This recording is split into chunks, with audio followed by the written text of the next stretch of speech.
Olá, pensa comigo numa reserva de desenvolvimento sustentável lá na Amazônia. De um lado, pescadores, gestores, pesquisadores, todo mundo debatendo o futuro da pesca. A comunidade local defende o seu conhecimento, aquele saber que passa de geração em geração sobre os ciclos da água, dos peixes. Do outro lado, os gestores precisam de dados, de números, para poder tomar decisões e prestar contas. E aí, como é que a gente constrói uma ponte entre esses dois mundos? É exatamente sobre isso que a gente vai conversar hoje, sobre manejo adaptativo e monitoramento participativo, que são ferramentas poderosas para transformar esses conflitos em colaboração.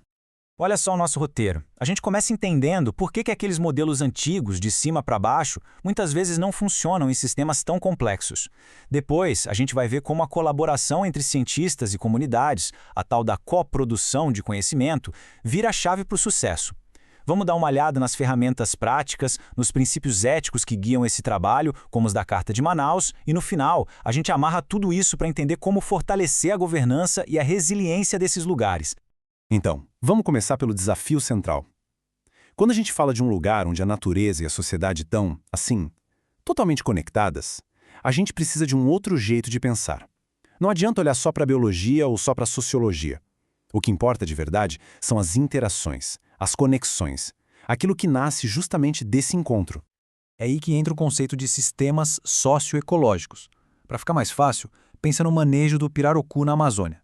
A pesca ser sustentável não depende só de quantos peixes tem no lago.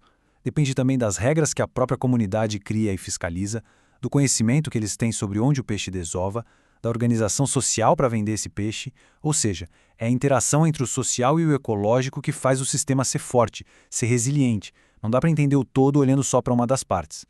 Isso leva a gente para um ponto que é crucial. A ciência tradicional busca verdades objetivas, que valem para qualquer lugar. Já o conhecimento local, não. Ele é cheio de detalhes, de nuances, de um contexto que só quem vive ali conhece. O grande desafio, e também a grande oportunidade, é justamente construir pontes entre essas duas formas de saber. É criar um conhecimento novo, misturado, que seja mais forte, mais legítimo e que funcione de verdade naquela realidade. É nesse cenário que o manejo adaptativo entra como a nossa principal estratégia. Ele é basicamente um ciclo contínuo de aprendizado. E aqui tem uma virada de chave. Como pesquisadores como Cundil e Fabrícios mostram, o monitoramento muda de papel. Ele não serve mais só para preencher relatório. A ideia é monitorar para aprender com o que a gente faz. Nossas ações estão dando certo? O que funcionou? Onde a gente errou? O monitoramento passa a ser o coração desse aprendizado. É monitorar para adaptar. Certo. Se o monitoramento é a chave para a gente aprender, a próxima pergunta é: quem produz esse conhecimento? E a resposta muda tudo. A gente vai em direção ao monitoramento participativo, onde os atores locais, os pescadores, os extrativistas, os agricultores, viram protagonistas na produção e na análise dos dados sobre seus próprios territórios. E olha, monitoramento participativo é muito mais do que só extrair informação. O objetivo é mobilizar o saber local. Existem vários arranjos, como Danielson e seus colegas mostram, desde modelos em que os cientistas lideram e os locais coletam os dados, passando por arranjos de cogestão, onde as decisões são compartilhadas, até modelos em que a própria comunidade toca seu monitoramento de forma autônoma. Mas em todos eles, o mais importante é o processo de fazer junto, que constrói confiança e dá muito mais legitimidade para as decisões.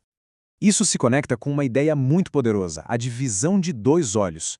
Imagina assim, a gente aprende a ver com um olho as forças da ciência ocidental e com o outro olho as forças do conhecimento indígena, do conhecimento local. E o mais importante, usar os dois olhos juntos, para ter uma visão muito mais completa, mais profunda. É o que esse estudo fez, ao juntar o saber tradicional, arquivos antigos e as medições científicas. Bom, os benefícios são claros, né? A gente acessa um conhecimento riquíssimo e constrói uma gestão mais justa. Mas, e é um mas importante, não é um caminho sem desafios. O trabalho de Costa e colaboradores em UCs na Amazônia, por exemplo, mostra a dificuldade de garantir a continuidade do monitoramento depois que os projetos acabam. Tem também que saber lidar com conflitos internos, com as diferenças de poder dentro das comunidades e, claro, garantir a qualidade dos dados para que eles possam conversar com outras escalas. Ok, mas como isso funciona na prática? Agora a gente vai abrir a caixa de ferramentas e ver alguns métodos que pesquisadores e comunidades usam no campo para colocar esses conceitos em ação. Existem dezenas de métodos. No mapeamento participativo, por exemplo, a própria comunidade desenha seu território, aponta áreas de uso, locais sagrados, zonas de conflito. E um exemplo muito legal e eficaz vem do trabalho do Vieira e seus colegas na RDS PHSU Puros. Lá, os próprios caçadores usam diários de caça. Eles anotam o que caçaram, onde, com que esforço. E esses dados, que eles mesmos coletaram, são discutidos depois em reuniões e servem de base para criar ou ajustar os acordos de manejo. É um exemplo perfeito de como o dado gerado localmente alimenta a gestão. Com tanta coisa que a gente pode olhar, como organizar o monitoramento de um jeito lógico? Uma ferramenta super útil é o modelo Pressão-Estado-Resposta, ou PER. Ele ajuda a gente a pensar de forma estruturada sobre o que medir, focando em indicadores que sejam simples, que sejam construídos junto com as comunidades e que sejam fáceis de aplicar, como defendem autores como Biggs e Tring.